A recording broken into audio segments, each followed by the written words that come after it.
हुड्डा साहब ने नौकरी देनी 2 लाख, यू मेरिट हमारे इलाके समझ आना रही है, जिता के भेज दो 2000 का कोटा मिलेगा और मैं इनकी 50 वोट पे एक नौकरी की सिफारिश है।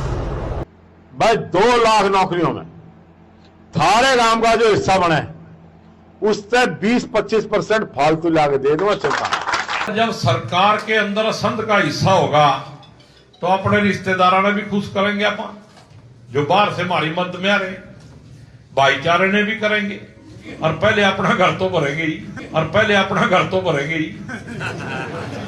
बधाई हो जी। और कई हजार बच्चियां और बच्चे आपकी आवाज सुन रहे जी। ICS कोचिंग सेंटर में हूं मैं, एक बार धन्यवाद करो जी।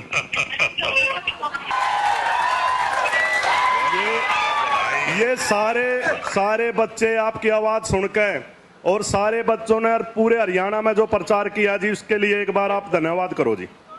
थैंक यू सभी। इन दिनों हरियाणा में एक उत्सव का माहौल है, नौजवान प्रसन्न है, बिना खर्ची बिना पर्ची वहां नौकरी देती है। नमस्कार, मैं हूं प्रमोद और आप देखना शुरू कर चुके हैं दी-सड़कनामा.com। हरियाणा सरकार प्रदेश में 2 लाख युवाओं को नौकरी देने की तैयारी कर रही है। जी हां, सही सुना आपने। अगर आप बेरोजगार हैं और सरकारी नौकरी की तैयारी कर रहे हैं या फिर आप तैयारी करने वाले हैं तो ये खबर आपके लिए है। हरियाणा में 2 लाख युवाओं को पक्की नौकरी दी जाएगी और इसके लिए हरियाणा सरकार ने CET की एग्ज़ाम लेने की तैयारी है वो शुरू कर दी है।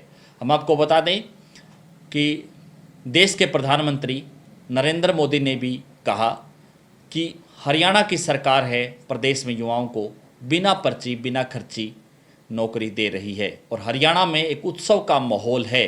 हरियाणा का युवा है वो झूम रहा है, अब उनको बिना पर्ची बिना खर्ची पक्की नौकरी हासिल हो रही है।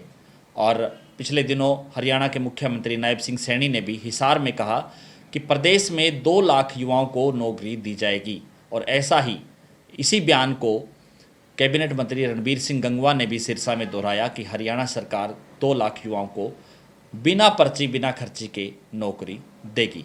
इस मुद्दे को लेकर के हम बात करें तो हरियाणा में सरकारी नौकरी की गारंटी देने वाला कोचिंग सेंटर है ICS और इनके डायरेक्टर हैं परिमल सर, जो कि पक्की नौकरी देने का दावा करते हैं। कहीं ना कहीं ये दावा सही भी साबित होता है, क्योंकि हरियाणा में जब भी सरकारी नौकरी की लिस्ट आउट होती है या सरकारी नौकरी का रिजल्ट आता है तो उसमें ICS कोचिंग सेंटर के युवाओं की दस्तक होती है। भारी संख्या में ICS कोचिंग सेंटर के स्टूडेंट्स हैं वो सरकारी नौकरी लगते हैं।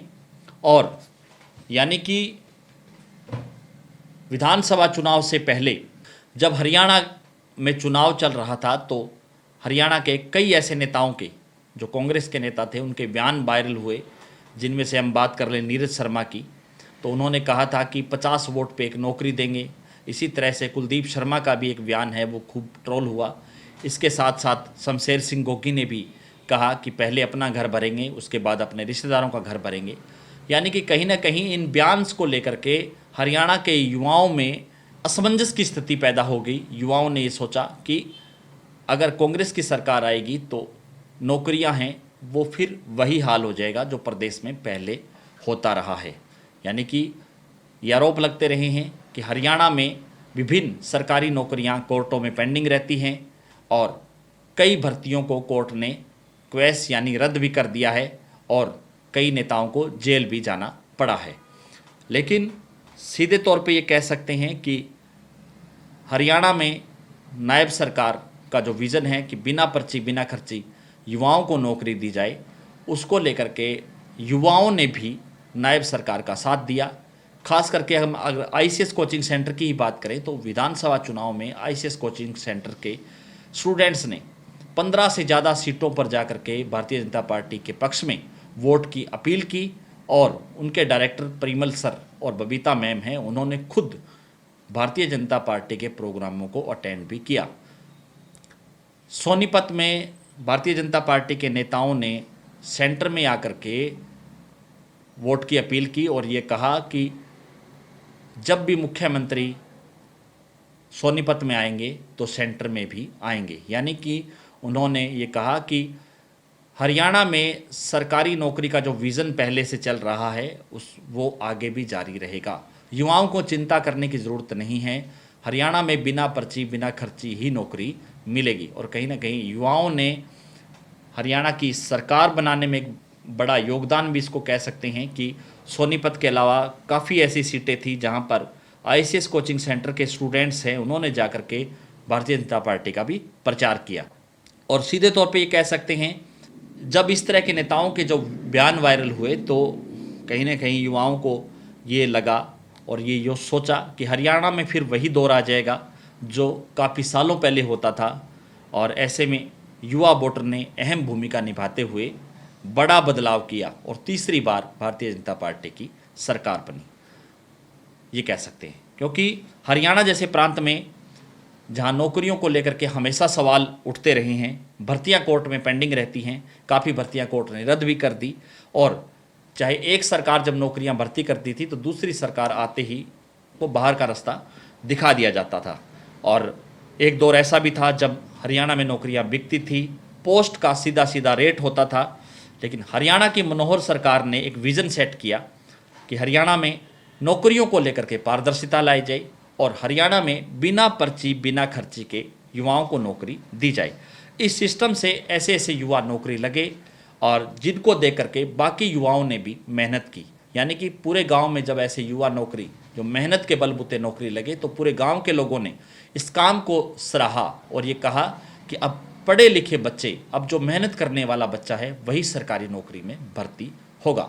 और उसको देख करके अब युवा हैं वो कोचिंग सेंटर का रुख करने लग गए हैं और युवाओं ने यानी कि अब नेताओं के पास हाजिरी मारने की बजाय कोचिंग सेंटर में जा कर के अपनी तैयारी करना शुरू कर दिया है। और यह बताया जा रहा है कि अगले साल हरियाणा में CET का एग्ज़ाम होगा और हरियाणा सरकार ने इस बार घोषणा की है, चाहे विधानसभा की बात करें तो विधानसभा में ये कहा कि हरियाणा में युवाओं को CET क्वालिफाई युवाओं को 9,000 रुपये महीना दिया जाएगा। यानी कि सरकार है ये कह रही है कि CET क्वालिफाई युवा हैं, उनको अगर नौकरी नहीं मिली तो फिर उनको 9,000 रुपये मासिक सरकार देगी। ये एक सराहनीय फैसला है सरकार का, यानी कि सरकार है वो युवाओं को नौकरी देने पर वचनबद्ध है, ये कह सकते हैं। और कहीं ना कहीं इसको लेकर के भी ये लग रहा है कि अब युवा हैं वो सरकारी नौकरियों की तैयारी में जुट गया है। CET का एग्ज़ाम होगा और उसको लेकर के युवा हैं वो इस टेस्ट की तैयारी करने के लिए जुट गए हैं। जैसे ही ये टेस्ट होगा प्रदेश के लाखों युवा हैं वो इस टेस्ट को देंगे और उसके बाद युवाओं को नौकरी दी जाएगी। तो इस वीडियो में सिर्फ इतना ही। ज़्यादा से ज़्यादा इस वीडियो को आप शेयर जरूर कर दीजिए और कमेंट सेक्शन में आप अपनी राय जरूर दीजिए कि इस पूरी वीडियो को लेकर के आप क्या सोचते हैं। बहुत बहुत शुक्रिया।